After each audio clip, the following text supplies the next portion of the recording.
Alright, everyone, it's time to go back to the flanger.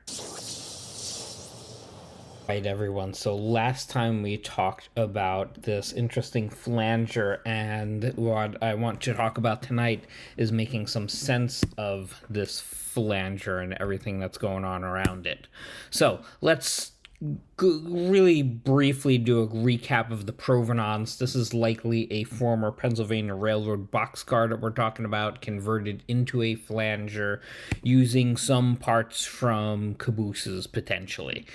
We covered all of that in the last video. If you haven't seen it, go back and check it out.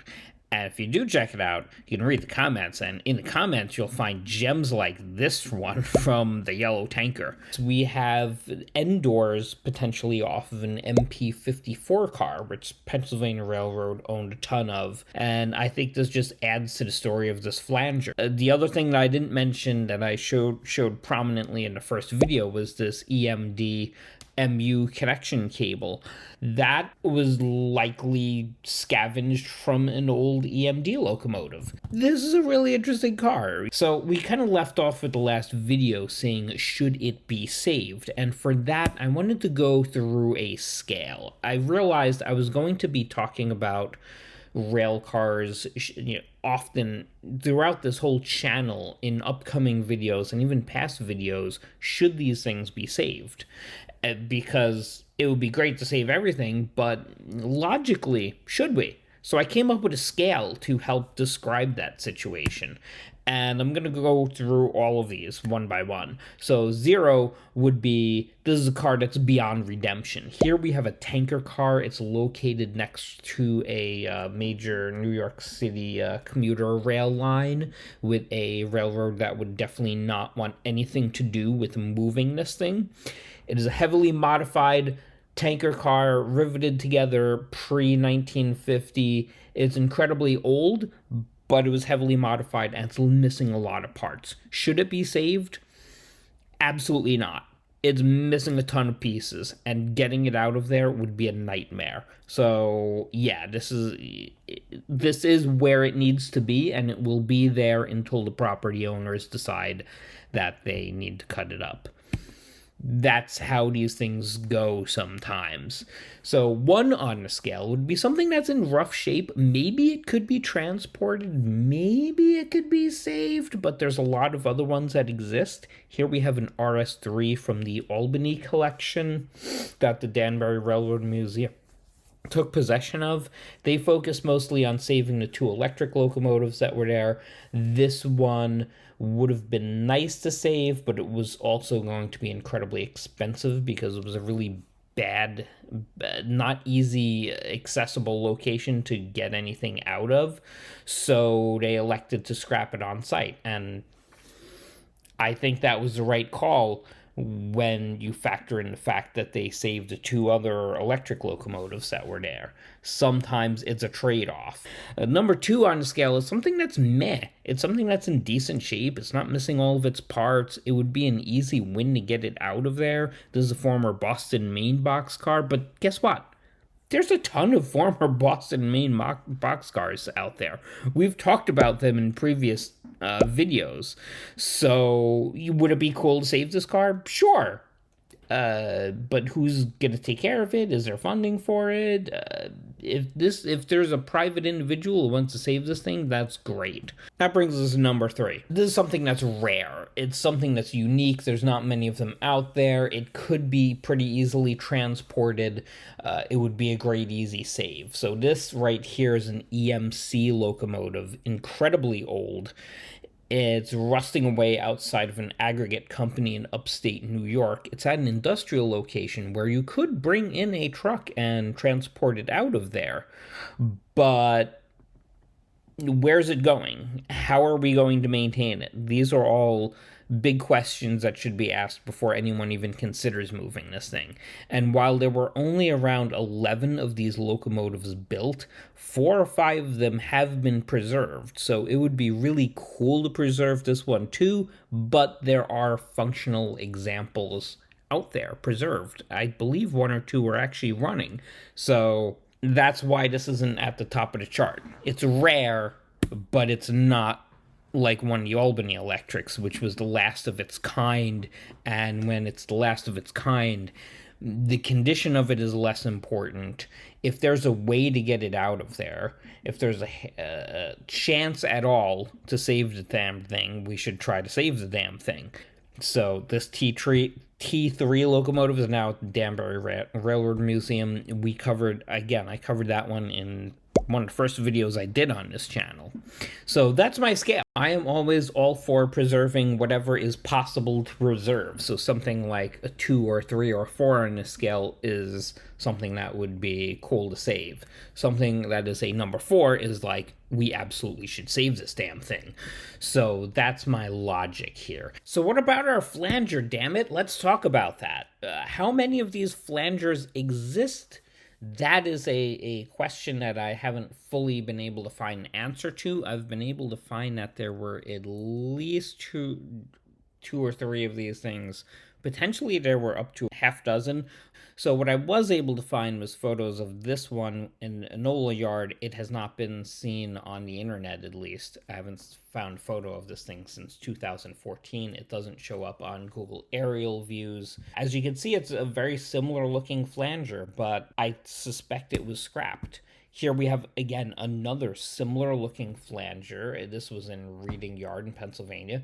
Haven't seen any recent photos of this one either. I'm going to assume also, when there's no recent photos of it, it's probably scrapped. So apparently there was at least 4 of these cars built. One of them is a mystery. I couldn't find any photos of it online. It was probably scrapped long ago, is my impression. And that brings us to a really important point. Where does this flanger land on a scale of 0 to 4? Absolutely. This thing is probably a one of a kind. Yeah, it would be really cool to save it. It's rare, it's likely the last of its kind, it's unique, it has a storied conversion cobbled together from parts created by, that create an interesting narrative about the actual workers who created this thing.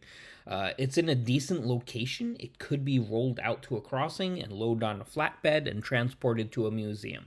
I think it's a worthwhile save. Now this brings us to a few bigger points here. One of them, obviously, is it is a 100-year-old car, potentially the last of its kind, with an interesting history, should be saved.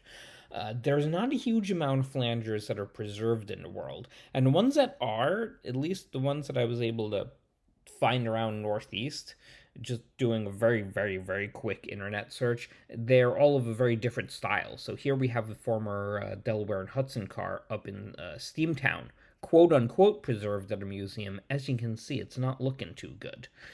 We also have this car, which is a former Conrail car, but it is a former NY&O boxcar that was converted and rebuilt by the LH&R. It is a wooden car. It is actually actively being preserved. So the preservationists working on this car were actually looking around for some parts to, really make everything as specific as they possibly can. So both of these cars have really interesting histories. They deserve to be restored. But I don't think that means that our flanger shouldn't be restored. It's a very different car. It's a steel car. It's a Pennsylvania Railroad car.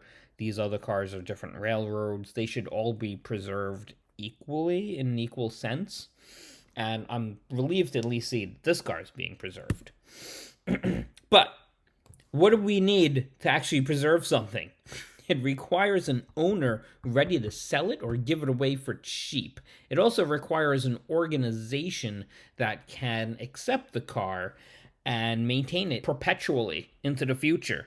And that's assuming, of course, that the current owner of the car doesn't already have plans for it, which they might. So this brings us to the biggest question of all. Who the hell owns this thing? And this is where it got really interesting. This is why I split the video into two. I wanted to talk about the scale, and I also wanted to talk about who owns this thing, and the research and winding road that it took for me to try to find out who owns this thing. First up, you always start with the reporting markings. LVAL was on this thing, and that was a railroad in Scranton, Pennsylvania in the 1980s. But according to one commenter, it was actually owned by two individuals and was stored on New Hope and Ivyland Railroad. I couldn't find photos to confirm that. I always try to confirm anything anyone tells me on the internet. No offense to any of you all giving me information. You are fantastic. I love that. I always just try to confirm everything. And I have no reason not to believe that that was the case. So it was close. It's close to the location that's currently at, so it makes sense that it would have been stored there for a long time. But interestingly, this rail car also has AF Railway Industries listed as literally stenciled on the side as an owner. I wasn't able to find a lot of information about this company either. I'm assuming maybe AF are the initials of a private rail car owner. AFRX. These reporting markings appear on a few different not well-maintained rail equipment around eastern Pennsylvania. I'm curious. Does anyone know what is up with this collection? Is this private owner, are they still alive? What's happening? Are they doing anything with this stuff? So maybe that's an owner. So we have to go down the list here. It's stored next to a bunch of East Penn Railway boxcars, the former Chicago Northwestern cars. At least one of these cars, though, has the reporting marking white lined, which is a sign that the railroad no longer owns it. I suspect maybe that was just a graffiti artist, but, I want to track down every damn lead, so that's why I'm mentioning that. I also looked at the Surface Transportation Board. I was looking to see if there was any notice about these tracks actually being abandoned. I didn't find anything on a cursory search. Maybe someone can confirm or deny that. These are all the avenues I took trying to track down who owns this thing.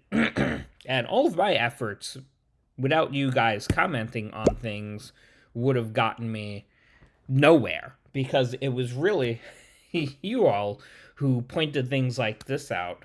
Like still Carl here saying, the guy who does the sculptures told me he owns all of these cars. So this led me down a road. I'm like, okay, well, who is this guy? I know a bunch of artists. Do I know anyone who knows him? I don't know anyone who knows him, which is a weird thing in the art world, the degrees of Kevin Bacon, if you will. So I was just curious. I'm like, well, how do I know if this guy actually owns it? Maybe I should, here's his website, maybe I should email Mr. Tubin and see if he owns it. And he very quickly responded, affirming that he owns the car. And he was immediately curious if I thought that had any value. And that's where things got interesting. I don't want to rehash the whole private conversation that I had with him. I'm never going to do that. But it was a very short conversation through email, and I got the impression that he likes the car right where it is. But, the fact that he asked if it had any value, and I responded to that saying, it's got at least scrap value, but it's maybe got a little more value than that. I'm not sure, to be honest with you. This isn't my thing. I was just trying to get an accurate history of this car and be able to point at who owns the thing. So yeah, we just kind of left the conversation there, and my last email to him was just like, hey, well, if you decide that you're bored of looking at this thing, you can always feel free to email me, and I will try to I will put it into preservation groups that, hey, this car is actually for sale now and could be a really prime candidate for savior. Whether or not that happens, who knows? Who knows what the future holds? I don't know this man. I don't know his decision-making process. I don't even want to touch it. So, with that said, I will say, though, that this is, I want to reiterate, this is a car worth saving. It's a really cool machine. Hopefully something cool comes out of it.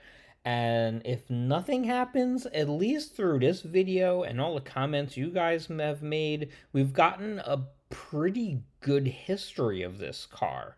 A lot of people have passed by this thing and they thought it was a caboose or whatever. They're like, no, that's a caboose. It looks like a caboose, but it's not. So we've at least sorted out the history of the car. We've shown how really interesting it is, how it's cobbled together with a whole bunch of parts, where it came from. got a lot of photos of it, got a lot of videos of it. If it ends up being scrapped someday, that is not my decision. That's not your decision. That's the owner's decision, and we will see what happens. Hopefully that doesn't happen, but we've documented the heck out of it. To me, I've done my job. If someone wants to make a swing at preserving this car in the future, feel free to contact me. I'll happily talk to you. This is just not my area of expertise. My area of expertise is documenting things, and like I showed you with research, just trying to go down every possible rabbit hole to figure out things.